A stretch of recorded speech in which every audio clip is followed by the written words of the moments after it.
The new guy is the first quest you get within the game Quarantine Zone, and introduces you to visually checking survivors for symptoms. Ah, finally awake, Commander. Thought you were dreaming of a vacation on some sunny beach. Not the best fantasy these days, huh? Anyway, welcome back to reality. We're almost there. Checkpoint Alpha. They've been holding out, but they need reinforcements. That means us. Alright, get ready. You're dropping in 20. Commander, watch your step out there. It's not just the dead you gotta worry about.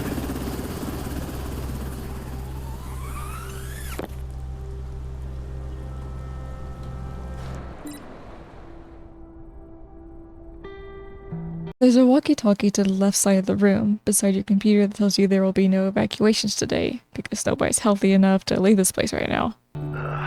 Sleep well, Grunt? It's your first day, so I'll go easy on you. Our job's to make damn sure the plague doesn't crawl into the camp. Get yourself to the checkpoint. We'll start with the basics.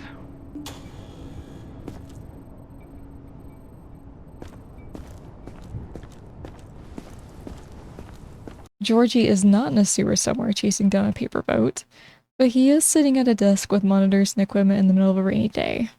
He actually showed up. You guys owe me $10. Nothing personal. It's just, we're stuck in Groundhog Day out here. Just trying to, not go crazy. Okay, so it's simple, really. Just shout, "Next," and the guys will let the survivor in. Stand in front of the metal detector that doesn't work at the moment and wait for the first survivor. They'll be stopping on the place indicated on the ground. First, do a simple inspection. Take the flashlight from the table. I don't know why he didn't just give us a flashlight in the first place, but it's right there on the table. All you need to do now is look at the survivor. There's an inspection icon in the middle of the screen that has a bar slowly going around it, and this is the only time that I'm aware of at the moment that this happens. Oddly enough, the movement of it starts even with the flashlight turned off, so you don't have to turn it on. It will help you out at certain times though, so it's very useful. Take your time. Match what you see against the symptom chart. The devil's in the details. If you weren't like me and did a closer examination, you might notice the discoloration of this person's eyes. Because it's not normal, you'll need to go into symptoms and tag it as such. Identify the particular ailment and click Symptom Logged. If you mark most symptoms correctly, you'll get a reward. Choose conjunctivitis. Once you've recorded the symptoms, it's time to decide their fate. Let's switch to the Distribution tab. Switch over to the Distribution tab at the top of the menu. Still not sure? No worries. Just send them into quarantine. Let them sit for a few days, and the virus will reveal itself. Like a friend of mine used to say, can't piss in the gas tank. I'm not sure what he meant exactly, but your choice may have consequences for the whole camp. If you let the wrong one in, pretty face, pleading eyes, he'll come back to bite more than just you in the ass. Because the symptom has a warning icon on it, that means it could either be a sickness or an infection, and you don't want people with infections to have free reign around here. Because of this, they'll be going into quarantine to see if the symptom progresses or not. You've also got a lovely little map of where survivors can be sent to.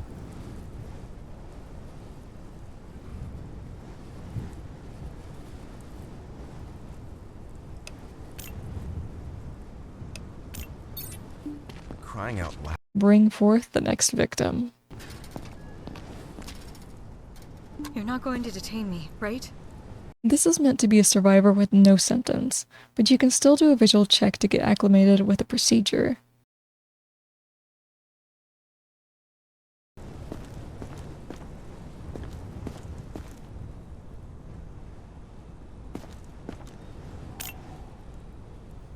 When you're ready, go to the Distribution tab.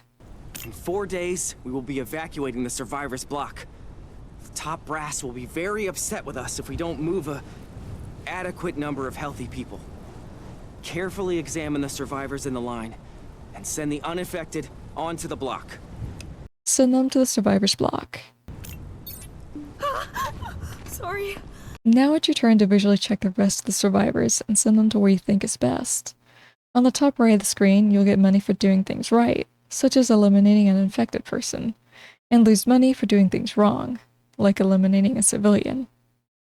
Obviously, don't send an infected to the survivor's block like I did on my first playing of this game, because everyone will basically die. You'll also earn points for getting an inspection right. The better you are at spotting and tagging inspections, the higher the points, which go up to 9. The worse you are, such as missing certain symptoms or tagging the wrong ones, the lower the score. My first survivor was easy. She has a bite, bruises, and cuts on her face. I didn't even look anywhere else because the bite sent her straight to liquidation.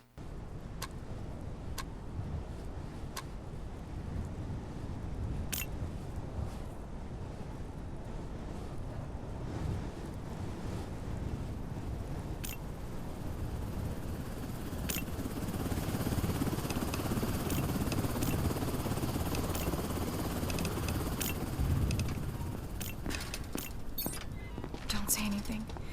Just follow the guards. The second one was a little more difficult. Obviously, she has red eyes, which is an infection, but it's hard to tell if she has cuts on her legs or if it's mud, and this can be a bit of an issue until you get a tools upgrade later on.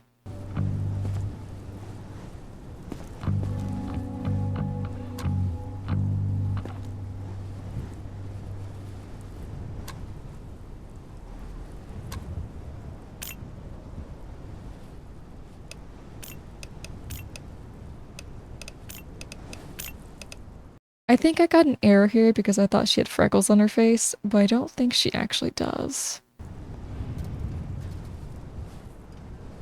Come on. Our last survivor is the one with freckles for sure. They're practically neon on his face. He's also bloody, but that's not an issue. It is a zombie apocalypse out there after all, but he's also got yellow eyes. All of that is a sickness, so he's good to go for the survivor's block.